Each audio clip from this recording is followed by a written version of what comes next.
This is the second segment of part one portfolio, and it refers to the prototype lesson design. So I'm trying to apply the principles identified in the micro teaching section on creating the content for an online experimental inquiry for a particular lesson essentially. As discussed previously, that I chose two different digital pedagogies. The first one was associated with online experimental inquiry, and the second one with simulation. The benefits of gamification using simulation techniques have been proven in educational e-learning settings to be very beneficial. There are certain questions about the degree of engagement, but also the way in which interactivity could be translated into learning outcomes. For these reasons, I felt that placing emphasis on the online experimental inquiry is the best course of action in this particular assignment. I have table 1.1 in the main document that I'm submitting, which is essentially a demonstration of the strategy-based designing process of the online experimental inquiry. The process attempts to associate the various teaching scenario steps with the relevant JISC elements, the ARCS model dimensions, and also the phases of the chosen conceptual framework and the activities of Bloom's taxonomy. So table 1.1 provides a lot of information in this regard, trying to bring everything together, if you like, to allow me to identify the best pathway forward in terms of the learning design. So for example, in the first row, I have before the lesson teaching scenario, and the relevant JIC element is digital teaching and learning. The ARCS motivational dimensions are relevance and confidence. The conceptual framework phase is the briefing phase, and the Bloom's taxonomy activity is remembering. So essentially, I'm asking students to remember certain things so that I can then demonstrate the relevance of the material, and indeed confidence allows students to feel confident exactly because what they remember is relevant. And this is really the way in which digital teaching and learning can actually bring together certain aspects, psychological aspects related to the learning pathway of the students. The second step, online class activities. In this particular case, the conceptual framework refers to theoretical validity, but also practical considerations. And for this reason, I have Bloom's taxonomy activities to be understanding and applying certain principles. And the reason is exactly to use this pathway of understanding to get students' attention. And by getting their attention through the online class activities, I can then try to satisfy them by using specific approaches which will allow them to better understand the material. The follow-up homework is the third row, which essentially refers to something more than just understanding and applying. Here, we try to analyze certain things and evaluate certain things. And for this reason, I'm expecting students to feel more confident through this process because these are more critical learning activities. And for this reason, confidence and satisfaction are the relevant motivational dimensions here. Finally, lecture notes and other pre-recording materials such as podcasts and videos could be used in order to ask students to start creating material themselves. So essentially remembering, understanding, analyzing, evaluating, and finally creating would be the Bloom's taxonomy relevant activities. And the idea here is to try and engage students much more, engage them with the critical evaluation, but also the creation of evidence-based arguments. So for this reason, the motivational dimensions are attention, relevance, but also confidence. Now, the next step is in section 2 of the submitted document of segment B, is really to try and contextualize all this using a particular inquiry example. So I'm using the individual quality of life to be the topic of the inquiry. because this is a quite broad topic and it doesn't have definitive responses, definitive answers in the literature, which essentially offers itself for an exploratory inquiry, and that's why I'm using it. So for this particular experimental inquiry, I have the following learning outcomes. The first one is to identify the most effective conceptualization of the term individual quality of life. The second, to identify the most representative psychometric measure of individual quality of life. And finally, to document those two processes so that I can identify the strategy-based learning approach. Table 2.1 provides the conceptualization as I thought about it. So I have in the first column the activity, the relevant activity. I have in the second column the relevant element of the ARCS model. And finally, in the third column, I have the relevant Bloom's taxonomy activities. So for example, for ask, I have the motivation driver to be attention and Bloom's taxonomy relevance to be remembering and understanding. We're now ready to start creating the basic elements of the online lesson, which is making use of the experimental inquiry digital pedagogy. I have table 2.2 created here, which is based actually on table 2.1 by contextualizing in terms of individual quality of life. So in table 2.2, I have the design and associated with the experimental inquiry of the individual quality of life. The online experimentation process is considered to be strategic because it breaks down the digital pedagogy into 5 different activities and it directly associates such activities to learning objectives. The final outcome of the experimentation will be derived from the integration of all conceptualizations and measures associated with individual quality of life.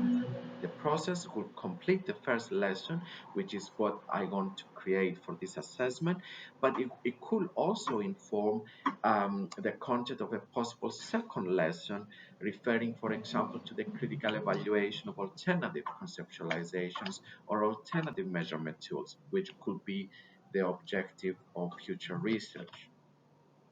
But in terms of the first lesson, which is really what I want to create for this assessment, um, our initial phase is conceptualization.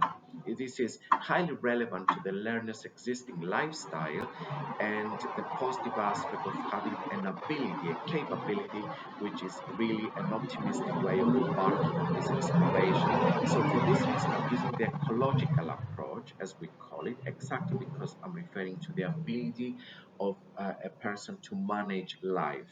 And for this reason, the strategic activity is ask.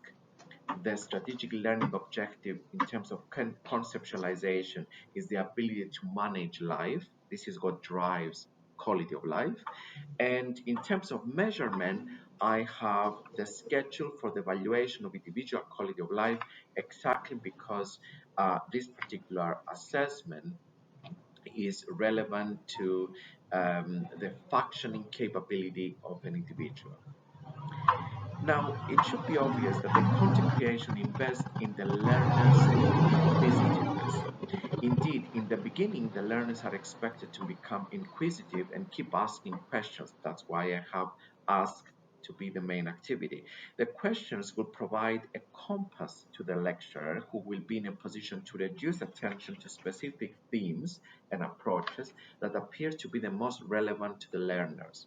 On this occasion, specific questions are expected to further specify the dimensions of the individual ability to manage life, which will allow learners to identify the relative importance of each dimension within the concept. Overall, by asking questions, learners may also draw attention to alternative conceptualizations associated with individual quality of life. As a result, in the second stage, the learners will be prompted to investigate specific inquiry avenues, and that's why I have a strategic learning activity to be investigated. In the context of individual quality of life, the inquiry is therefore directed towards the rubric of understanding the initial conceptualization. And for this reason, the ability to manage individual life now is moving towards the understanding rubric. Um, for someone to understand their ability, it means tracing evidence of ability awareness in everyday life. And that's why satisfaction is going to be obtained from specific needs, either physical or psychological.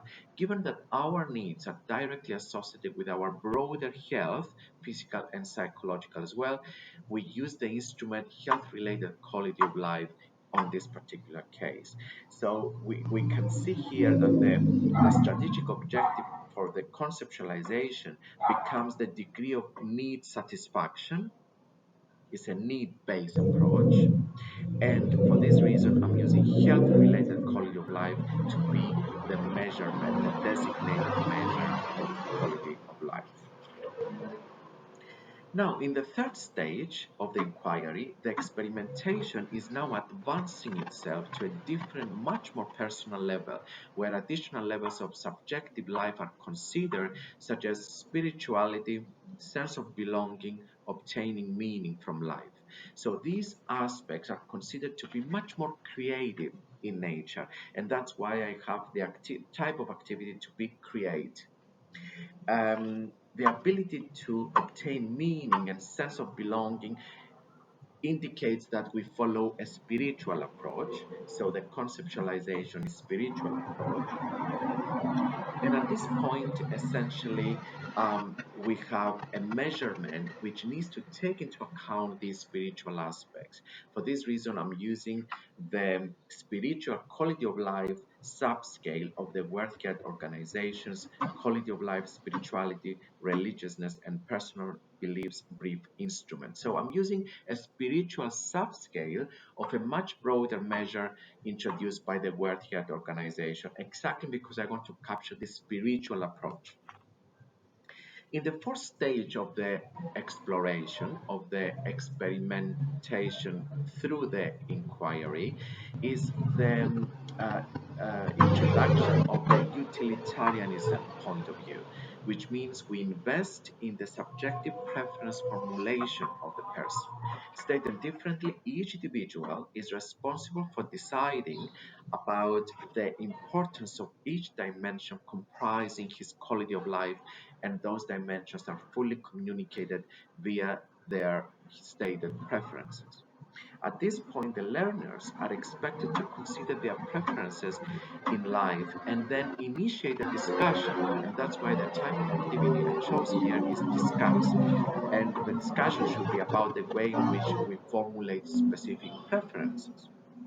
At this stage, the learners are not simply considering ways of satisfying pressing basic needs in life, but rather a broad range of needs involving goods, services, psychological and spiritual states, and life situations.